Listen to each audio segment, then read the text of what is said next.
யாரா அவ? பெரிய கை ப்ரோ.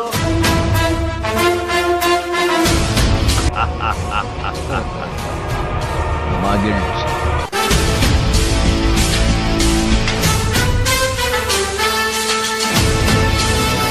ஹாய் கைஸ், எல்லாருக்கும் வணக்கம். நான் தான் உங்கள் மகிழ்ச்சி பேசுகிறேன். நான் ரொம்ப வெறுத்து போய் ரொம்ப நாள் கழிச்சு வெறுத்து போய் ப்ளே பண்ண ஒரு மேட்ச் தான் இது. ஆனால் இந்த ஒரு மேட்ச்சில் பார்த்தீங்கன்னா நான் பயங்கரமாக பர்ஃபார்மன்ஸ் பண்ணியிருப்பேன். இது என்ன மேட்ச் அப்படின்னு பார்த்தீங்கன்னா ஒரு கிராண்ட் மாஸ்டர் லாபி தான். சரிங்களா, என் கூட இருக்கிற 3 பேருமே கிராண்ட் மாஸ்டர் பிளேயர்ஸ். எல்லாருமே பார்த்தீங்கன்னா நம்ம கில்டு சேர்ந்தவங்க தான். நம்ம கில்டில் இந்த 3 பேர் மட்டும் கிடையாது, மொத்தம் 47 பேர் கிராண்ட் மாஸ்டர்ல இருக்காங்க. பேலன்ஸ் 3 பேர் ஏன் கிராண்ட் மாஸ்டர்ல இல்லை அப்படின்னு கேட்டிங்கன்னா, அதில் 3 பேரில் நான் ஒருத்தன், இன்னொருத்த பார்த்தீங்கன்னா கில்டில் இல்லை. 49 பேர் தான் மொத்தம் கில்டில் இருக்காங்க. நான் இன்னைக்கு காலையில் தான் ஒருத்தர் ரிமூவ் பண்ணேன். கிராண்ட் மாஸ்டர்ல இல்லை, 200 பாயிண்ட் கம்மியாக இருந்தார். ஸோ நானும் பார்த்தேன், ஒரு 2 டேஸ் பார்த்தேன், ஓகே சரி வராதுன்னு தூக்கிட்டேன். அப்புறம் பார்த்தீங்கன்னா இன்னொருத்தன் அஜய், எனக்கு ஒரு காரணம் இருக்கிற மாதிரி அவனுக்கு ஒரு காரணம் இருக்குது. அதனால தான் பார்த்தீங்கன்னா அவன் கில்டில் இருக்கிறான். நெக்ஸ்ட் சீசன் யாருக்கும் எந்த காரணமும் இருக்காது, 50 பேருமே கிராண்ட் மாஸ்டர்ல தான் இருப்போம். அப்புறம் பார்த்தீங்கன்னா நான் சிஎஸ் பிளேயர்ஸுக்கும் சிஎஸ் கிராண்ட் மாஸ்டர் பிளேயர்ஸுக்கும் ஒரு கில்டு ஓப்பன் பண்ணலாம்னு முடிவு பண்ணிட்டேன். ஃபுல் மேப் கிராண்ட் மாஸ்டர் பிளேயர்ஸுக்கு ஒரு கில்டு, சிஎஸ் கிராண்ட் மாஸ்டர் பிளேயர்ஸுக்கு ஒரு கில்டு. ஆனால் ஃபர்ஸ்ட் பார்த்தீங்கன்னா இந்த கில்டு ஒரு பர்ஃபெக்டாக கொண்டு வந்துட்டு அதுக்கப்புறம் ஒரு கில்டு ஓப்பன் பண்ணலாம்னு முடிவு பண்ணியிருக்கேன். ஏன்னா இந்த கில்டு இப்போ என்ன நிலைமை இருக்கு அப்படின்னு நான் தெரிஞ்சுக்கணும். அதுக்கு ஒரே வழி, நான் இப்போ இந்த வர வாரம் பார்த்தீங்கன்னா சனிக்கிழமை பார்த்தீங்கன்னா கில்டு வார் ஸ்டார்ட் ஆகுது. ஸோ அதிலே தெரிஞ்சிடும். எப்படியாவது ரீஜனுக்குள்ள போய் ஆகணும். எத்தனை பிளேயர்ஸ் என் கில்டு பிளேயர்ஸ் இந்த வீடியோ பார்த்துட்டு இருக்காங்கன்னு தெரியல, ஆனால் ரீஜனுக்குள்ள போய் ஆகணும். ஒரு ஆளுக்கு 200 பாயிண்ட் ஏற்றணும்னு சொல்லிக்கிறேன். நீங்களுமே பார்த்தீங்கன்னா கில்டு வச்சிருந்தீங்க, உங்களுக்குன்னு கில்டு இருக்கு, நீங்க எதுனா ஒரு கில்டில் எல்லாருமே இருப்பீங்க. ஸோ கில்டு வாரில் ப்ளே பண்ணுங்க, போட்டு வாங்க உள்ள ரீஜனுக்குள்ள எல்லாரும். சரிங்களா, ஸோ வந்து எல்லாருக்கும் வந்து என்னோட வாழ்த்துக்கள். ஆனால் வந்து இந்த சூத்தியா பசங்க நிறைய பேர் ஹேக்கர்ஸ் நிறைய கில்டு பார்த்தீங்கன்னா 170% பார்த்தீங்கன்னா வந்து ஹேக் போட்டு பார்த்தீங்கன்னா வந்து ரீஜனுக்குள்ள வந்துடுறானுங்க. அவங்கள ஒழிக்க ஒரு வழி இல்லையா? இதை கிளிச்சை ஒழிச்சிட்டாங்கன்னு நினைக்கிறேங்க. இப்போ சிஎஸ்ல பார்த்தீங்கன்னா யாரும் வந்து கிளிச்சு போகிற மாதிரி தெரில. நேற்றுலேருந்து இப்போ வரைக்கும் பார்த்தீங்கன்னா யாரும் கிளிச்சு போகிற மாதிரி தெரில. அப்புறம் இந்த வீடியோவில் வந்து பார்த்தீங்கன்னா வந்து நீங்கள் எதிர்பார்க்காத ஒரு விஷயம், அப்புறம் நான் எதிர்பார்க்காத ஒரு விஷயமும் நடக்கும். அப்புறம் மேட்சோட இறுதியில் பார்த்தீங்கன்னா வந்து இதுதான் நடக்கணும் அப்படின்னு நானே முடிவு பண்ணி அதை செயல்படுத்தவும் செஞ்சேன். என் டீம்மேட்ஸ்டையும் அதை சொன்னேன். சரிங்களா, அது என்ன அப்படிங்கிறத பார்க்கலாம். என்ன அப்படின்னு நானே உங்கள்கிட்ட சொல்கிறேன், நீங்களும் பார்க்க தான் போகிறீங்க. அதுக்கு முன்னாடி இந்த வீடியோ நம்ம சேனலுக்கு யாராவது புதுசாக வந்து பார்த்துருந்தீங்கன்னா மறக்காம ஒரு சப்ஸ்கிரைப் பண்ணிங்க. சப்ஸ்கிரைப் பண்ணிட்டீங்கன்னா பக்கத்தில் உள்ள அந்த பெல் ஐகானை கிளிக் பண்ணி ஆல்ல போட்டு வச்சுங்க. சரிங்களா, ஸோ இந்த மாதிரி வந்து டிராக் அடிக்காம ஹெட்ஷாட் அடிக்காம நான் என்னைக்குமே ஒரு கில்லாது, இப்போ 2 கில் அடிக்கிறேன் அப்படின்னா அதில் 1 கில்லாது வந்து ஹெட்ஷாட் அடிச்சிருவாங்க. இந்த மாதிரி எஸ்எம்ஜே கண்ணை யூஸ் பண்ணும்போது, ஏஆர்எம் கண்ணை யூஸ் பண்ணும்போது, லாங் ரேஞ்ச் ஏஆர்எம், ஷார்ட் ரேஞ்சில் எஸ்எம்ஜே கண்ணை யூஸ் பண்ணும்போது அடிச்சிருவேன். ஆனால் M10 இந்த டபுள் பேரலாக இருந்தால் ஹெட் உழுவது கஷ்டம்.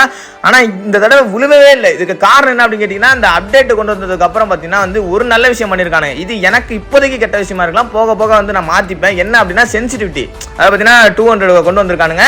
ஸோ அதனால் வந்து இந்த ஃபோனுக்கு ஏற்ற மாதிரி எப்படி சென்சிட்டிவிட்டி வைக்கிறதுன்னு எனக்கு தெரில. ரொம்ப கஷ்டமாக இருக்குது விளாட்றது. நானும் பார்த்தீங்கன்னா ஃபஸ்ட்டு ஸ்டார்டிங்லாம் அப்டேட் வந்ததுக்கப்புறம் சென்சிட்டிவிட்டி 200 இருக்குன்னு எனக்கு தெரியவே தெரியாது. நானும் 100 வச்சு தான் விளாண்டுட்டேன். என்னடா நம்மளுக்கு விளாட தெரியல, இல்லை ஆப்பனண்ட் உள்ள பயங்கரமாக ஆடுறானா என்னடா அப்படின்னு நானே யோசிச்சுக்கிட்டு இருந்தேன். ஆனால் நம்மளால விளாட முடியல, ஒழுங்காக மூவ்மெண்ட் கொடுத்து அடிக்க முடியல. அவன் பர்ஃபெக்டாக அடிக்கிறான். அவன் ட்ரெஸ் வேற எதுவுமே டவுன்லோட் பண்ணாதனால பார்த்தீங்கன்னா எல்லாரும் புதுசாக கேமை டவுன்லோட் பண்ண அந்த பிளேயர்ஸ் மாதிரி இருந்தாங்க. நான் வேற மறந்துட்டேன் அப்டேட், அதனால நம்ம எதுவுமே டவுன்லோட் பண்ணல. அதனால தான் இவங்கலாம் அப்படி தெரியுறாங்க அப்படின்ட்டு. ஏன்னா பார்க்க பார்த்தீங்கன்னா இப்போதான் புதுசாக விளாட ஆரம்பிச்ச மாதிரி இருக்கிறான், ஆனால் போட்டு பொழக்கிறானே நம்மளே யோசிச்சுட்டு இருந்தேன். அப்புறம் தான் சென்சிட்டிவிட்டி 200 இருக்கு தெரிஞ்சுக்கிட்டு பார்த்தீங்கன்னா அதுக்கப்புறம் 200க்கு மாற்றினேன். ஆனால் பார்த்தீங்கன்னா மாற்றினதுக்கப்புறம் என்னால் திரும்பவும் விளாடவே முடியல. ஹெட்ஷாட் ஏறவே மாட்டேங்குது, சுத்தமாக ட்ராக் அடிக்க முடியல. எதுனா 1-2 மட்டும் தான், அது ஸ்கோப் போட்டு அடிச்சா விழுவுது. நார்மலாக சுத்தமாக ட்ராக் அடிக்க முடியல.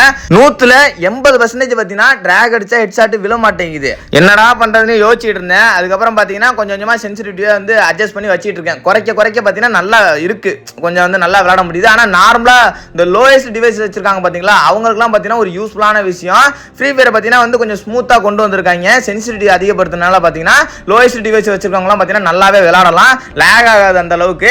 அப்புறம் பார்த்தீங்கன்னா அப்டேட்டுக்கு அப்புறம் உண்மையாவே கிளிச் யூஸ் பண்ண முடியாது ஆப்போசிட் பிளேயரால அப்படின்னா கண்டிப்பா ரெண்டாவது அது ஒரு நல்ல விஷயம். அப்புறம் இன்னொன்று கேவலமான ஒரு விஷயம் பண்ணியிருக்கானுங்க, சுத்தமா பிடிக்கல. இது எத்தனை பேருக்கு பிடிக்கல அப்படிங்கிறத கமெண்ட் செக்ஷன்ல மறக்காம கமெண்ட் பண்ணிருங்க. என்ன அப்படின்னு பார்த்தீங்கன்னா இந்த கிராண்ட் மாஸ்டர் சிம்பிள் அது ஏங்க மாத்தினாங்க, இது ஒரு விஷயம். ஓகே, என்ன அந்த ரீஜனில் போய் செக் பண்ணா பிளேஸ்மெண்ட் பார்த்தீங்கன்னா பக்கத்தில் காட்டுது 1, 2, 3ன்னு.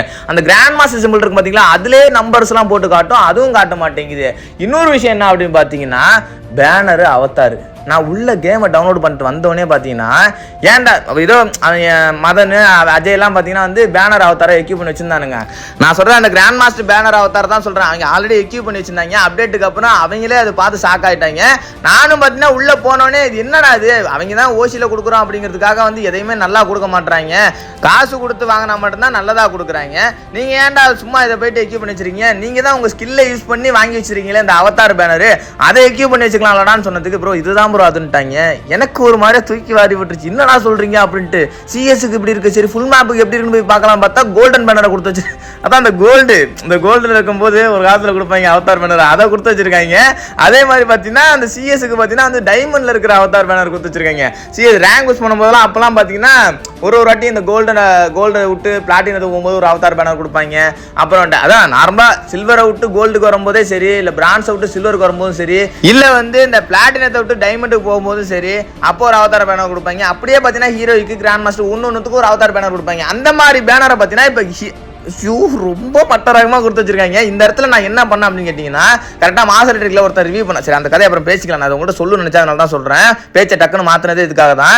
மாசரேட்டரில் ரிவ்யூ பண்ணிட்டான் ப்ரோ, கண்டிப்பாக பிங்க் கலர் வெண்டிங் மிஷினில் தான் இறங்குவாங்க அப்படின்னு நான் வந்து என் டீம்மேட்ஸ் சொன்னேன். அதே மாதிரி பார்த்தீங்கன்னா என் டீம்மேட்டில் பார்த்தீங்கன்னா ஒருத்தர் என் கூட வந்தார் ரிவ்யூ பண்ணணும்னு அடிக்கிறதுக்காக. 2 பேரும் அங்கே போயிட்டாங்க.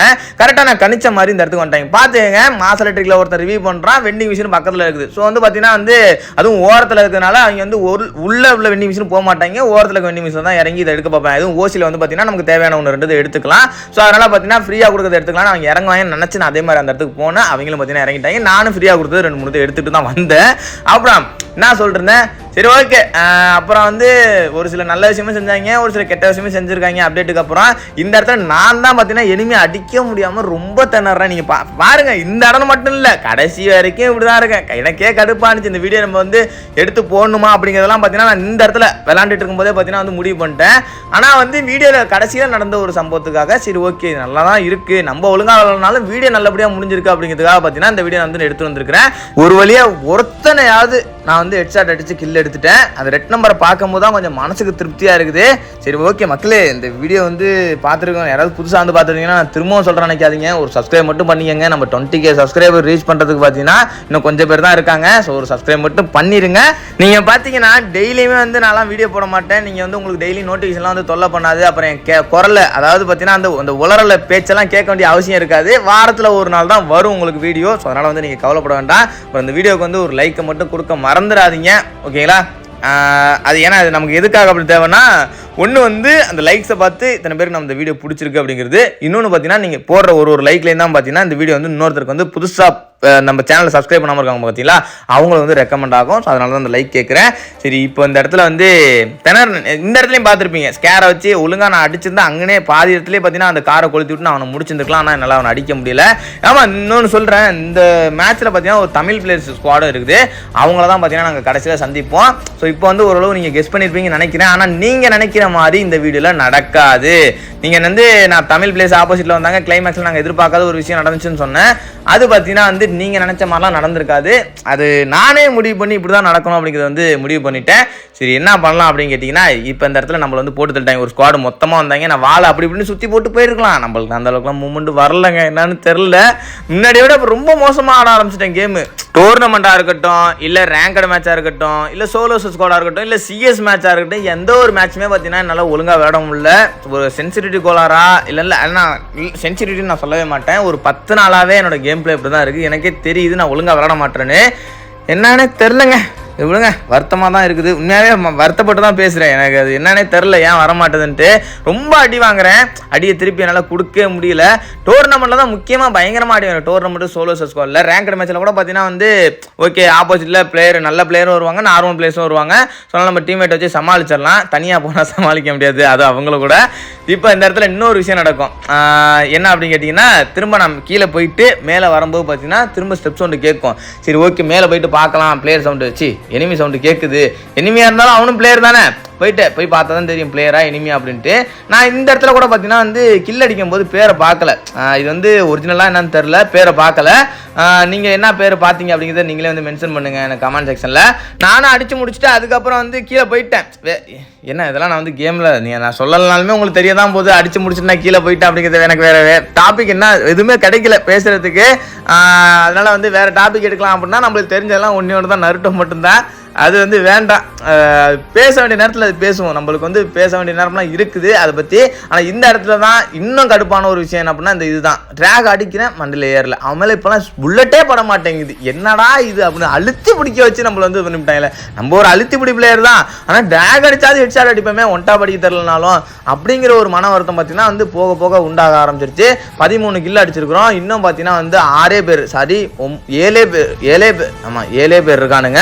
நம்ம பீக்கில் பார்த்தீங்கன்னா வந்து நம்மளோட டீம்மேட் பார்த்தீங்கன்னா ஒருத்தர் வந்து செத்து போயிட்டாரு. சரி அவர் ரிவ்யூ பண்ண பீக்குக்கு போகலாம் அப்படின்னு பார்த்தா இந்த இடத்துல ஒருத்தர் வந்து இறங்கிட்டான். சரி யாரா வந்துட்டு அடிக்கலாம் பார்த்தா ஃப்ரெண்டு பிடிக்கிறான் ப்ரோ. நானாக தான் கொஞ்சம் ஆவேசப்பட்டு அடிச்சிருப்பேன். நம்ம டீம்மேட் பார்த்தீங்கன்னா ஃப்ரெண்டு பிடிக்கிறான் ப்ரோ அப்படின்னு ஒரு வார்த்தை வந்ததுனால ஆப்போசிட் பிளேயர் அந்த இனிமே பார்த்தீங்கன்னா நான் வந்து சுடலை. சரி ஓகே, இப்போ என்ன நடக்கும் அப்படின்னு கேட்டிங்கன்னா, ஏன்னா அவன் வந்து என்ன காரணத்துக்காக நம்மளை சுடலை அப்படின்னு நான் யோசிச்சுட்டு இருக்கும்போது பார்த்தீங்கன்னா வந்து எல்லாரும் தமிழ் பிளேஸ் டிஎன் சாண்டி அப்படிங்கிறத நான் இடையில பார்த்தேன். அதுக்கப்புறம் பார்த்தீங்கன்னா கடைசி நேரத்தில் இவங்க உயிரோட தான் இருக்காங்களா அப்படிங்கிறது வந்து நான் தெரிஞ்சுக்கிட்டேன். ஓகே, இப்போ வந்து ஆப்போசிட்ல ஒரு தமிழ் டீம் இருக்கு, இவரும் பார்த்தீங்கன்னா தமிழ் டீமை சேர்ந்தவராக தான் இருப்பாரு அப்படின்னு நான் நினைச்சுக்கிட்டு இருந்தேன். அப்புறம் உங்கள்கிட்ட இன்னொரு விஷயமும் சொல்லுங்க. இப்போ நான் போட்டிருக்கேன் பார்த்தீங்களா அந்த ரெக்க அது இலையா கட்டியிருக்கு பார்த்தீங்களா ஒரு ட்ரெஸ். இந்த ஒரு ட்ரெஸ் இது ரெக்கன்னு சொல்லலாம், தோகன்னு சொல்லலாம், இல்லை இலைன்னு சொல்லலாம். பச்சை கலர்னால இலைனே சொல்லிப்போம். இந்த ஒரு ட்ரெஸ் பார்த்தீங்கன்னா இதுவுமே ஒரு காரணமா என்னது காரணம் கண்டிப்பா இருக்கு. இந்த அதாவது பார்த்தீங்கன்னா அந்த கிட்டக்க வர எனிமி நேருக்கு நேராக எனிமி அடிக்கும் போது பார்த்தீங்கன்னா வந்து டிராக் அடிக்கும் போது கரெக்டாக அந்த ரெக்க வந்து பார்த்தீங்கன்னா அந்த இலை வந்து பார்த்தீங்கன்னா வந்து மறைச்சிருது. ஒரு எனிமி ஆப்போசிட்ல வரானா அவனை அடிக்கும் போது அவன் மண்டையில வந்து ஹெட் விழுகுதா இல்லை வெறும் பாடி ஷாட் மட்டும் தான் போதா அப்படிங்கிறது வந்து என்னாலே கணிக்க முடியல. அதாவது பார்த்தீங்கன்னா பார்க்க முடியல. இது நீங்க எத்தனை பேர் இந்த வீடியோல வந்து கவனிச்சிங்கன்னு தெரியல. நீங்க கவனிச்சிருந்தீங்க அப்படின்னா ஆமா ப்ரோ அப்படிதான் ப்ரோ நடந்துச்சு நான் பார்த்தேன் ப்ரோ அப்படிங்கிறத மட்டும் சொல்லுங்க. சரி விடுங்க, நான் உங்கள்கிட்ட நிறைய வந்து கமெண்ட் செக்ஷன்ல கமெண்ட் பண்ணுங்கன்னு சொல்றேன். சரி விடுங்க, கவனிச்சிருந்தீங்கன்னா விட்டுருங்க. கவனிக்கல அப்படின்னா திரும்ப போயிட்டு வரோம் வீடியோ பாருங்க. அந்த ஃபைட் எடுக்கும்போது மட்டும் தேவையில்லாம வந்து நீங்க வந்து நான் அந்த அருவியை போட்டதெல்லாம் வந்து போய் பார்க்க வேண்டாம். சரி ஓகே, இப்போ வந்து அந்த ஆப்போசிட்ல உள்ள எனிமி கொடியை ஊனும் போது தான் பார்த்தேன். அந்த பைரட் அமௌண்ட் போடும்போது தான் பார்த்தேன். அது வந்து நம்ம எனிமி கிடையாது, நம்மளுடைய முன்னாள் நண்பன் பேரு. அது ஃபேக்கா ஒரிஜினலான்னு தெரியல, பட் இருந்தாலும் எல்லாருமே தமிழ் பிளேயர்ஸ் தான். ஸோ அந்த ஒரு காரணத்துக்காக பார்த்தீங்கன்னா வந்து இந்த இடத்துல வந்து நம்ம ஃபைட் எடுக்க வேண்டாம். தமிழ் பிளேயர்ஸோ இல்லை ஹிந்தி பிளேயரோ ஆப்போசிட்ல உள்ள ஃப்ரெண்டு பிடிக்கிறானா அவ்வளோதான். காலையில் தாங்க இந்த வீடியோ இப்போ நான் என்ன பண்ணுறேனோ காலையில் தான் இந்த மாதிரி ரிலேட்டடாக ஒரு வீடியோ பார்த்தேன். என்ன அப்படின்னா, இப்போ உள்ள பிளேயர்ஸ்லாம் பாதி பேருக்கு மேலே பார்த்தீங்கன்னா, நான் எல்லாரையும் குறை சொல்லலை, ஆனால் பாதி பேருக்கு மேலே பார்த்தீங்கன்னா இந்த ஃப்ரெண்டு பிடிச்சா அதை கண்டுக்கிறதே கிடையாது, மதிக்கிறதும் கிடையாது. அப்படியே நம்மளை வந்து கில் அடித்து சுட்டு கில் எடுத்துகிட்டு போயிடுறாங்க. ஆனால் அப்போ உள்ள பிளேயர்ஸ்லாம் பார்த்தீங்கன்னா வந்து அது சொல்கிறதுக்கு வார்த்தையே இல்லை. எனக்கே பார்த்தீங்கன்னா சொல்லும்போது மாறி இருக்குது. எல்லாருமே பார்த்தீங்கன்னா வந்து ஃப்ரெண்டு பிடிச்சிட்டா அவ்வளோதான், ஃப்ரெண்டு டக்குன்னு பிடிச்சிருவாங்க. ஒரு சில முட்டைங்க தான் பார்த்தீங்கன்னா வந்து அந்த ஒரு 100ல் ஒரு 5% வச்சுங்களேன், 5% பேர் பார்த்தீங்கன்னா ஃப்ரெண்டு பிடிச்சா அப்படியே கடைசியில் 5% இல்லை ஒரு 10 பேர்னு வச்சுங்களேன். இப்போ உள்ளவங்க பாதி பேர் வந்து ஃப்ரெண்டு பிடிச்சா அடிக்கவாது செய்கிறாங்க, கண்டுக்க மாட்டுறாங்க. ஆனால் அப்போ உள்ளதில் பார்த்தீங்கன்னா 90% பேர் பார்த்தீங்கன்னா நம்ம ஃப்ரெண்டு பிடிச்சோன்னா அதை வந்து மதித்து கடைசி வரையும் கொண்டு வராங்க. ஜோனில் கூட போயிட்டு பார்த்தீங்கன்னா எலிமினேட் ஆகிக்கிறாங்க. இப்போ நாங்கள் என்ன பண்ணுறோமோ ஒன்று அவங்க பண்ணட்டும், நம்மளே பண்ணிக்கலாம்டா, அவங்க பண்ண வேண்டாம் நம்மளே பண்ணிக்கலாம். நான் இப்போ சொல்லிட்டேன் டீம்மேட்ஸ்ட்டை. இதே மாதிரி தான் ஓல்டு பிளேயர்ஸ்லையும் யாருன்னா ஒரு ஆள் இப்படி பண்ணிடுவாங்க. கண்டிப்பாக ஆப்போசிட்டில் 2 பேர் இருக்காங்க, இல்லை 4-8 பேர் இருக்காங்க அப்படின்னா எதுனா ஒரு டீம் இப்படி பண்ணிடுவாங்க. ஆனா அந்த 100% பேர் தான் அப்படி பண்ணுவாங்க. பேலன்ஸ் 10% பேர் என்ன பண்ணுவாங்க அப்படின்னு கேட்டீங்கன்னா, அவங்களுக்கு தேவைப்படுற நேரத்துக்கு மட்டும் ஃப்ரெண்டு பிடிச்சிக்கிட்டு கடைசி நேரத்தில் பார்த்தீங்கன்னா வந்து நம்ம எதிர்பார்க்காத நேரத்தில் நம்மளை சுட்டு கொண்டுட்டு துரோகம் அப்படிங்கிற ஒரு விஷயத்த பண்ணிடுவாங்க. அப்போலாம் அது நிறைய நடந்திருக்குது. நிறைய யூடியூபர்ஸ் நான் கூட கண்டென்ட் எடுத்து போட்டுக்கிறேன் துரோகம் மூவ்மெண்ட் அப்படிங்கிறத. ஆனால் அது வந்து ஒரு எச்ச வேலை தான். தேவைப்படும் போது மட்டும், அது ரியல் லைஃப்பில் கூட நிறைய நடக்குது. தேவைப்படும் போது வந்து கூட இருந்துக்கிட்டு தேவையில்லாத போது நம்மளை வந்து முதுகுல குத்துறதோ இல்லை கழட்டு விட்டுட்டு போகிறதோ. நான் வந்து லவ் அந்த மாதிரிலாம் நினைக்காதீங்க, பொதுவாகவே சொல்கிறேன். பசங்களாக இருக்கட்டும், இந்த ஃப்ரெண்ட்ஷிப்பாக இருக்கட்டும், உண்மையான ஃப்ரெண்ட்ஷிப் கிடைக்கிறது ரொம்ப கஷ்டம். உண்மையான லவ் கிடைக்கிறது அதை விட ரொம்ப ரொம்ப கஷ்டம். ஓகே, அப்பா அம்மா மட்டும் பாருங்கள், குடும்பத்தை பாருங்கள், உங்களுக்கு நடக்க வேண்டியதெல்லாம் நல்லபடியாக நடக்கும். உண்மையான ஒரு நண்பன் இருந்தானா அவனை எப்போவுமே கைவிட்டுறாதீங்க. இந்த வீடியோ நான் இதோட முடிச்சுக்கிறேன். மேட்ச் நல்லபடியாக முடிஞ்சிருச்சு. நான் போயிட்டு வர மக்களே, மீண்டும் ஒரு நல்ல வீடியோவில் சந்திக்கலாம். Bye guys and love you to all. Bye. சின்ன சேனலுக்கு எதா இருந்தாலும் அது கொஞ்சம் ஆதரவு கொடுங்க. உங்க பொண்ணான கையை கொண்டு அந்த பெல்ல தட்டிடுங்க. அவங்களுக்கு சப்ஸ்கிரைபர் 5-10 ஏறுனா அவங்க மனசு சந்தோஷப்படும். அவங்க வீடியோவும் பாருங்க.